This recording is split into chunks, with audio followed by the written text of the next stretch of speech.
a dear good friend of mine, Dave Dodgson, and we actually met where he previously lived, which was in Turkey, and in Istanbul. He, in fact, David, Dave and I, well, I ended up losing my backpack, and he helped me in the middle of the night at Istanbul find it. So he's a very, very wonderful person.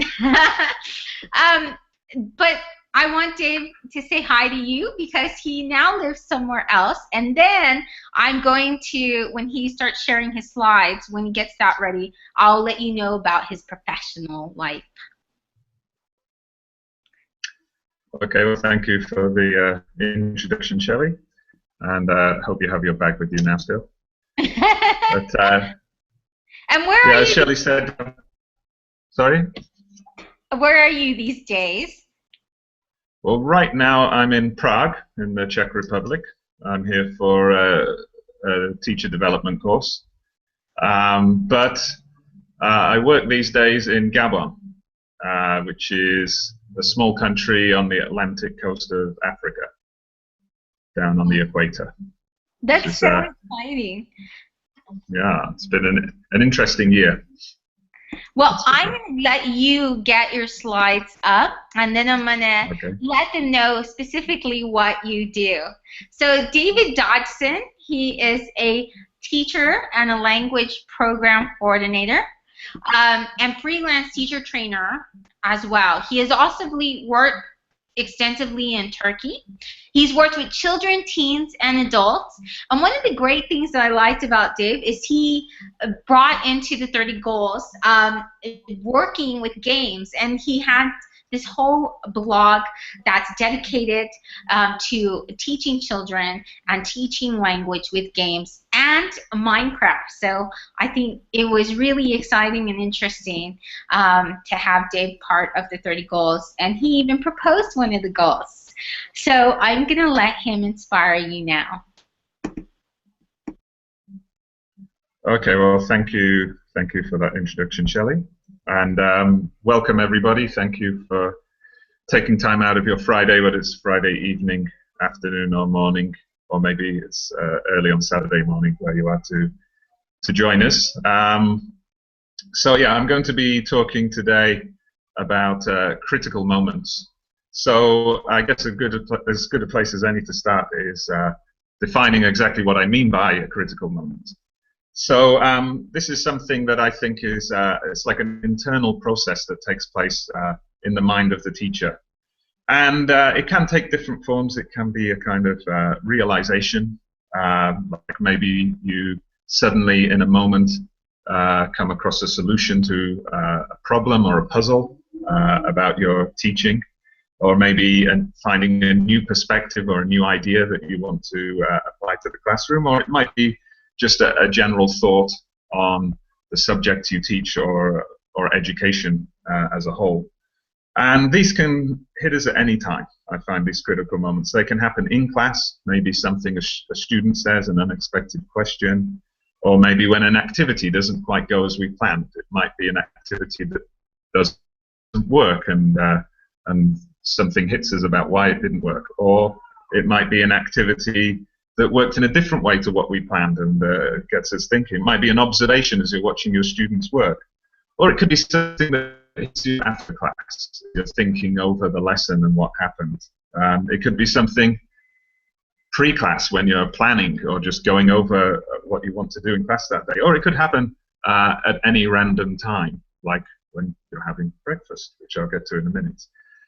So I want to share, I'm going to share with you 3 or 4 stories of critical moments, things that have kind of had an effect or a lasting impact on my teaching from the last 15 years. Now, I'm not sharing these stories because I think they're particularly inspirational, but I'm just sharing them because the inspiring thing I want to share is the idea of reflection and the idea of identifying and pinpointing these critical moments and then using them as a way to drive our own development forward.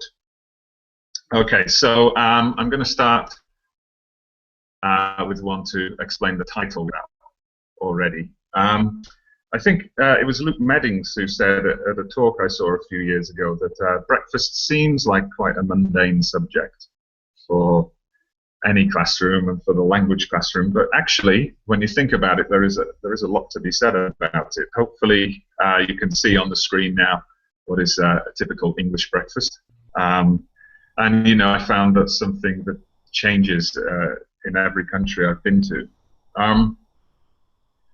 But the critical moment I have that's connected with breakfast is it came about several years ago when I was working with primary school learners in Turkey. And on that particular day, or that particular week, our topic was present simple for routines. So we were looking at describing your day, describing the things that you do on a routine basis. And I was preparing for this class in the teacher's room, and I had a worksheet in front of me with a sample paragraph. And as I was looking at that, present simple was never something I particularly enjoyed teaching, and as I was looking at this paragraph, I just thought it seemed so stale and so dry. It was, I get up at 7 o'clock, I go to the kitchen and I have my breakfast, I eat cereal and honey and bread, and I drink orange juice, and then I get dressed and I go to school, and it was just very kind of standard stuff. Very kind of impersonal in a way. And as I was sitting there looking at this, in front of me on the desk I had a flask of coffee, and in my hand I had a poğaça, which is a kind of a breakfast snack in Turkey. It's like a kind of savory roll with some cheese or olives inside or something like that. And the reason I had those things in my hand was because that morning I'd woken up late. Well, I'd woken up on time, but I'd rolled over and gone back to sleep. And then I'd woken up realizing I had 10 minutes to get out of the house, so I quickly got dressed, grabbed a coffee, thought I'll just get something to eat when I arrive at school. Luckily, we had a canteen for that kind of stuff. And as I was kind of multitasking with eating my poğaça and drinking my coffee and planning my lesson, I thought, well, the language I see in front of me on this paper is not real. It's not something authentic, and it's not something personal. So the critical moment hit me there, and I went into class having completely changed my plan at the last minute, and I decided to do a very simple thing, to tell my students the truth. So with a class of 8 and 9-year-old children, I set about describing my morning routine to them, but not in the way they were used to. I told them, well, my alarm rings at 7 o'clock, but usually I don't wake up. I wake up about 15 minutes later. And then I told them that quite often I have to run and get ready quickly. I forget things at home and have to go back and get them. Sometimes I just drink coffee and leave the house and get something to eat later. And when I looked at my students, I noticed they were all sat forward in their seats.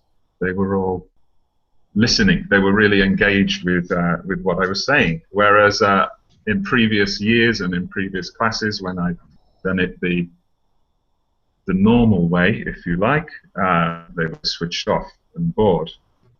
So it hit me then that, yeah, I was giving them some language that was real, something that was actually authentic, and they were responding to it. And when it came to their turn to talk about their mornings, they started to say similar things. Instead of just saying, I get up at 7 o'clock and I do this and I do that, they'd say, my mum comes to wake me up, my mum comes to wake me up again, my mum shouts at me, and finally I get up. And, you know, they were telling me, they were writing things like, and sometimes I have breakfast in the car while my dad is taking me to school. And it became more engaging for them, just showing them the option that they could actually give an honest account of their day rather than a standardized point-by-point account as they had done before. One thing that was strange about this, though, was the kind of reaction I got from colleagues who seemed to think that this was in some way subversive or controversial, whereas from my point of view, it was just being honest. So the critical moment for me here was the realization that for language learning to be engaging and meaningful, it really needs to be authentic and real. Okay, now as Shelley mentioned earlier, a strong interest of mine over the last couple of years has been digital game-based learning and how we can use different video games and apps and things like that in class to kind of promote language learning with our students. And the next critical moment I'm going to talk about is where this all started for me a couple of years ago when I first started to bring these games into class on a consistent and regular basis. So again, this was working with students in Turkey, this time with slightly older students about 12 years old, and they had a story writing project to do. Now for this story writing project, I put them into groups, and on this particular occasion I decided to let the students choose their own groups. Sometimes, you know, if they can work with their friends, it gives them a little bit more motivation. And there were 3 students, 2 boys and a girl, who came together in a group. I was a little bit apprehensive at first because neither of those students were particularly, or none of those students, sorry, were particularly, none of them had, you know, were generally ideas people. They were generally more producers in their group who would let someone else take the lead. And sure enough, they were sat there not doing much. The other groups had started to have some ideas and plan their stories, and this group hadn't really got anywhere. So I went over to speak to them, and they said that they just couldn't think of what to write. It's a classic thing students say when we ask them to write something. They just couldn't think of exactly where to get started. So because I have this interest in personalization, I started saying, well, let's bring in an angle, let's connect this to something you're interested in, and I started to suggest, you know, maybe having the characters involved in one of their favorite sports or something like that. And then one of the boys said to me, well, could we set our story in the world of Minecraft? Now at this point I'd heard students talking about Minecraft. I wasn't fully aware of what kind of game it was, but this got me interested. I said, okay, tell me a little bit more about this game. And they started to tell me about the game, and I learned about the game from them. And then they started to suggest ideas for their story, that it could be an adventure story of them coming together to work as a team and destroy their enemies in the world of Minecraft. So I said, go for it. And then the rest of the lesson, they were, you know, very animated. They were coming out with all sorts of ideas. They seemed to be actually now suddenly making more progress than the other groups. And then they had a week to complete their project, and they came back to class on presentation day with a PowerPoint. You can see, I hope, a slide of it on the screen now. And they've made this PowerPoint with screenshots they've taken from the game, and they've written out this script for their. It was kind of half story, half role play that they'd written, and they read it out for their classmates. And this was by far the most popular project. And from there on in, it set the ball rolling. I got more and more students when we did future projects saying they wanted to somehow set their project up in Minecraft, and then we started to get all sorts of crazy things that they were making videos, making films using footage from the game, and they were building things in the game and printing out the images and using them to make posters and so on. So the critical moment for me here was the realization that bringing in the students' interests to the classroom and offering them the choice really increases their level of engagement. And really, that interest can be anything. It can be a sport they're really into, it can be a TV show, it can be a music group, it can be a game. A lot of people I know kind of don't like the idea of bringing games into class. They say, let's, you know, keep that kind of thing out of the classroom. But I'm more of the school of thought that if we bring these kind of things into classroom and make them part of the learning process, it's much more beneficial. So that was kind of how that all started for me. So moving on to another critical moment. This time, this is something that happened away from the classroom. Not exactly away from a teaching context, but not just before a lesson and not during a lesson. This was more kind of after a lesson. But it must have been about 7 or 8 years ago now. I was doing some part-time work with the British Council in Ankara. You can see where their offices were located at the time. I'm not sure if they're still there or not. And there was a teacher trainer there who had to observe my lessons and give me an appraisal, even though I was only working there a few hours a week. And I was speaking to him post-observation, and we'd finished the official stuff, and we'd just gone into a chat, and I was talking about, by this point I'd been teaching for about 7 years, and I was talking about my ambitions and how I'd like to, eventually move on from the job I currently had into doing something else. And he told me there that the key thing, if I wanted to apply for a job somewhere like the British Council or another school like that, he said the key thing is to show my employer what I've done to improve my teaching outside of the classroom. So what have I done? What kind of courses have I been in? What kind of workshops have I been to? What other things have I done away from the classroom to further myself as a teacher? And then I started to kind of bemoan the lack of development that was available to me in Ankara at that time. For language teachers, we have the Delta or the Trinity Diploma. They're high-level qualifications, but there was nowhere locally offering them. I'd looked into doing a master's locally, but there was a problem with the Turkish visa regulations on being an international student and working at the same time, and so on. And I also complained a bit about maybe my school didn't organize many things beyond maybe once a year having a speaker come in. And then the guy I was speaking to said, "No, I think you didn't understand me." I said, "You've got to show what you have done to further yourself as a teacher, not what your school has or hasn't done, not what opportunities were or were not there. What have you done?" So the realization that came to me, the critical moment there, was that development for a teacher, it's something you have to make happen. It's something you have to do yourself. It's not something that you can wait for other people to organize for you. If you do that, you'll kind of get stuck. So from then on, I decided to be a bit more proactive and to go out there and find my own development opportunities if they weren't actually available for me. And that kind of indirectly led to me about just over a year after this conversation starting an online master's with the University of Manchester, and from there I started to learn about PLNs and blogging and so on, and that's kind of, in a very long-winded way, led me to be here talking to you today. So that's where I'm going to finish with one more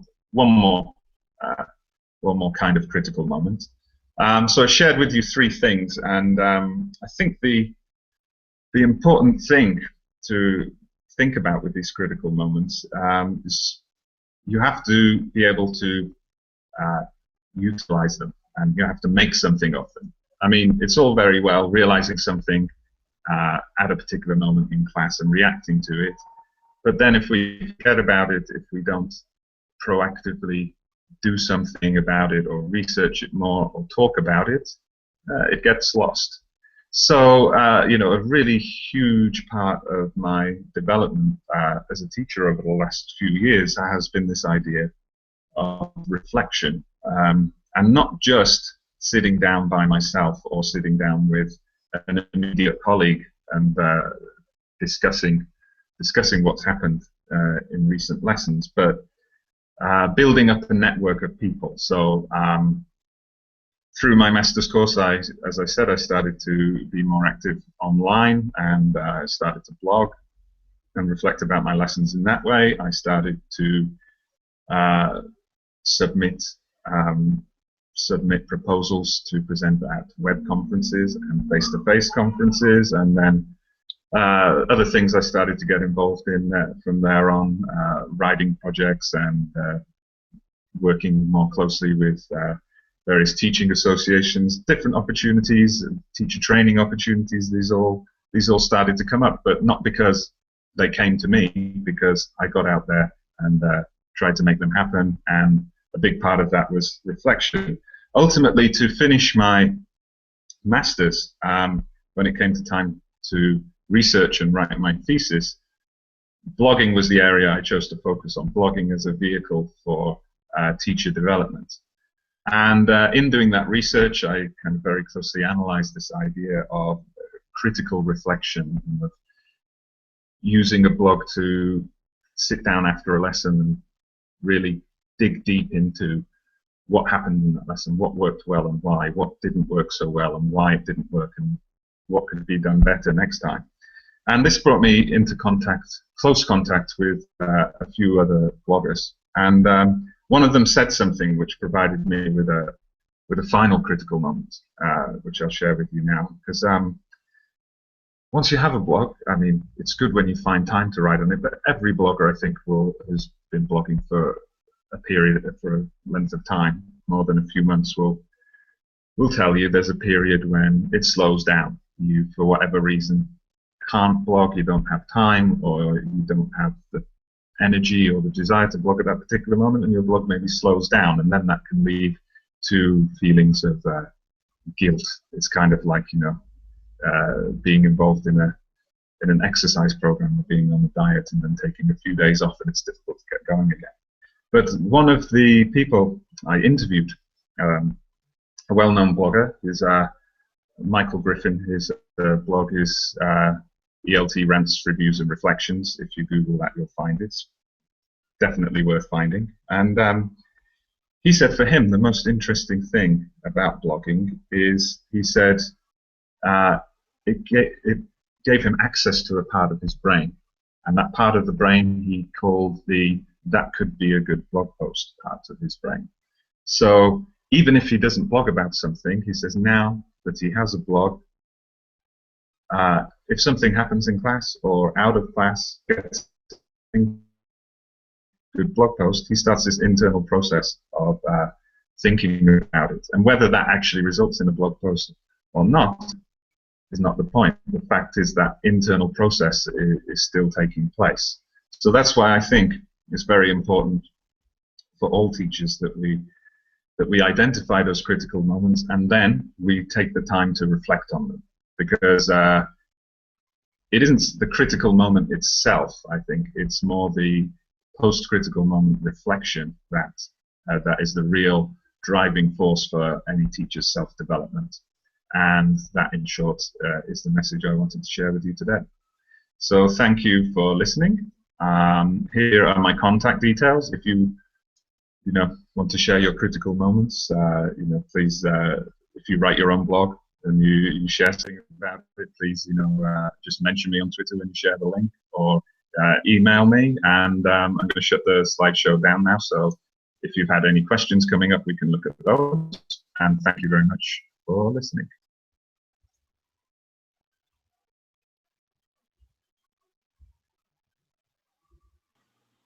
Well, thank you so much. I learned so much with that. I think I'm going to have my critical moment of digesting your critical moments. And I really love when you first had this as a, when I first saw this, I was very curious as to what it would be. But